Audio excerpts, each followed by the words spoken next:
News mornings at 7 a.m. starts right now. A vote could come down this morning after an overnight session from the House of Representatives as they try to pass President Trump's tax bill by tomorrow. If she wouldn't have had that vest on, I don't even know what the outcome could have been. A mom is sharing her and her daughter's story to raise awareness for water safety after a terrifying moment out on the water. And before Independence Day, local law enforcement agencies are reminding people why certain fireworks are illegal.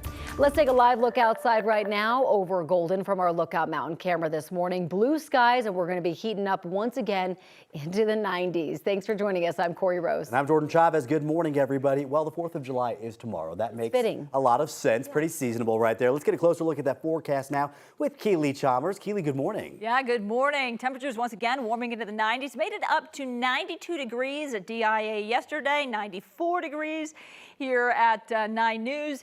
Today, we're going to be up in the mid to upper or low to mid 90s once again, but we've got sunshine to start off your day already in the 60s. We're at 67 at 9 News, 66 in Centennial, Central Park checking in at 61, 63 right now at DIA, quickly warming up. Live radar. We're dry right now, but we do have some moisture to the south and west, and that'll be pushing in as we head into about noon today, especially in the mountains. We aren't going to see any precipitation here at the lower elevations until after about 7, 8 o'clock tonight. If we do see that, we have about a 20 to 30% chance for some showers or storms. 80 degrees by 11 o'clock. We're in the 90s by 2 o'clock this afternoon. And those storms topping our weather headlines. Isolated at the lower elevations, again, not moving in until the evening hours. Mountain storms widespread moving in late morning around noontime. And your 4th of July forecast is looking pretty good. We do have isolated showers and storms in the forecast between about 1 and 6 o'clock tomorrow, but your evening firework displays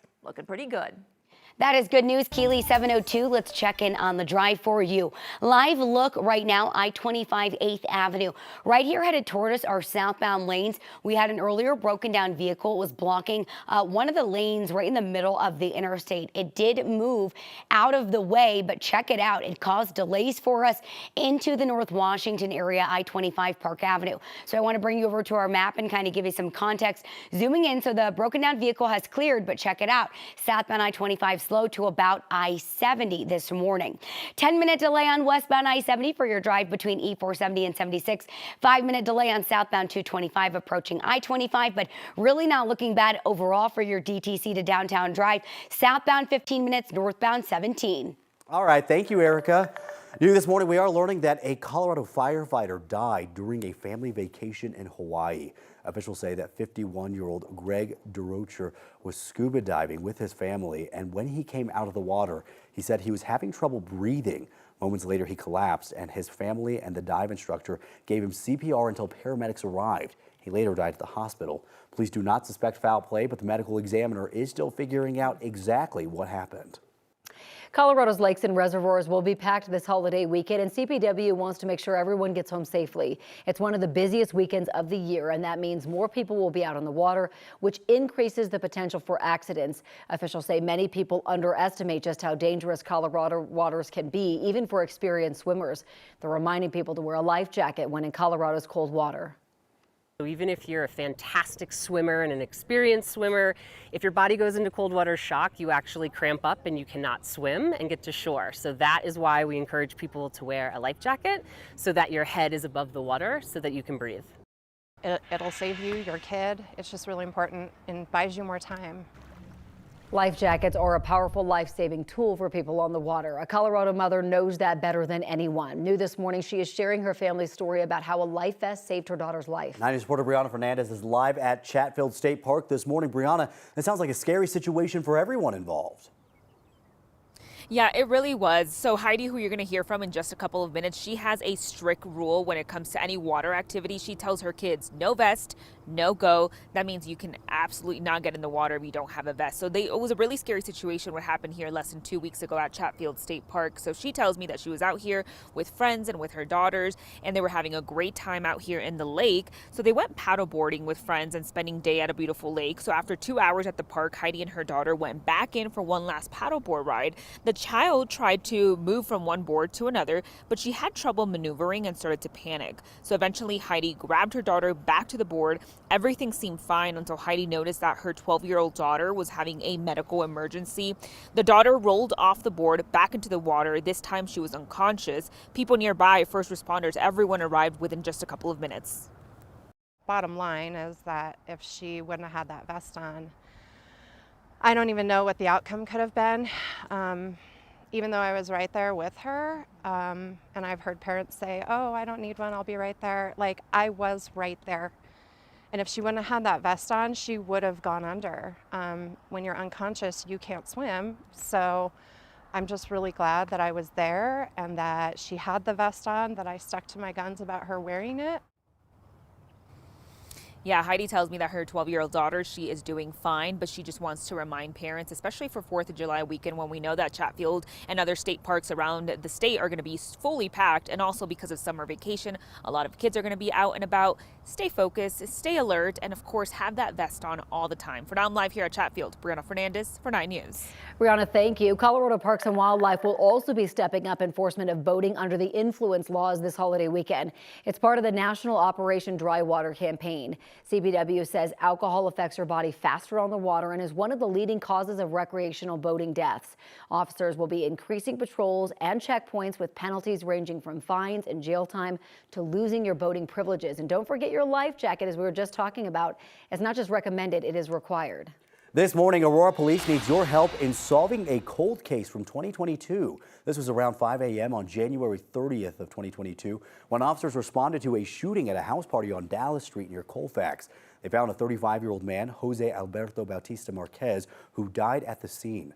Police have interviewed multiple people who were at the party, but so far have made no arrests. Now they're asking for the public's help, and anyone with information is asked to call Crime Stoppers. That number is 720-913-7867. The Jefferson County Sheriff's Office is warning of the dangers of electric vehicle fires. They say EV batteries can burn hotter and longer than gas engines and even reignite after they're put out. This comes after a Ford Mustang caught fire on I-70. The driver saw smoke, pulled over, and got out safely. When deputies got to the scene, flames had taken over the car. Officials shut down eastbound I-70 as multiple fire agencies work together to put out the fire. New images just into our newsroom this morning show the aftermath of a fire at a truck stop. This was along Highway 119 just west of I-25. According to the Weld County Sheriff's Office, dispatch got a call about a vehicle fire, and when they got to the scene, they found 4 semi-trucks burning. Thankfully, no one was hurt, and the fire is under investigation this morning. Let's take a live look now at the House floor, where Republicans are scrambling to secure enough votes to move forward with a bill that supports President Trump's agenda. This is Hakeem Jeffries. He has been speaking since a little before 3 o'clock our time, straight now for several hours. The bill would make cuts to Medicaid and food assistance and boost spending on Border Patrol and mass deportations. The House passed its own version of the bill in May, and now they're considering the Senate's version. The president says he wants this done by the 4th of July. In other news this morning, 20 states, including Colorado, are suing the Trump administration for sharing health data with the Department of Homeland Security. California's Attorney General says that the administration broke the law by sharing sensitive personal info with immigration enforcement and did it illegally. While states normally share Medicaid details with the Centers for Medicare and Medicaid Services, that information is supposed to stay confidential. Now, the AG is suing to stop Health and Human Services from sharing Medicaid data with any other federal agencies. New this morning, Chicago police say 4 people are dead after a drive-by shooting late last night.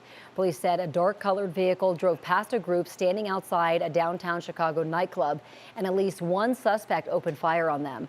The vehicle immediately fled the scene. 2 women and 2 men were killed. More than a dozen others were hurt. This morning, police are investigating. As of now, no one is in custody. Sad news for the international soccer community this morning. Liverpool soccer star Diogo Jota has died in a car crash. Yeah, that's right. The Portuguese Football Federation announced that this morning. Jota also played for Portugal's national team. His 26-year-old brother also died in the crash in northwestern Spain. The FPF said in a statement it's completely devastated. Jota just got married 2 weeks ago. The 28-year-old leaves behind his wife and 3 children. This morning, 7 people are missing and 2 people are recovering after a firework warehouse exploded in Northern California. The fire forced many fireworks to ignite, leading to several explosions and burning at least 2 homes and vehicles around the property.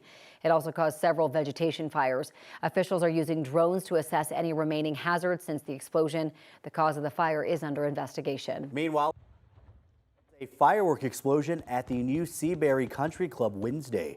Video shows what appears to be fireworks exploding near the ground at a golf course. 6 people were hurt from the explosion. 2 of them were taken to the hospital, 1 with serious injuries and 1 with minor injuries. Investigators are now looking into what caused this explosion.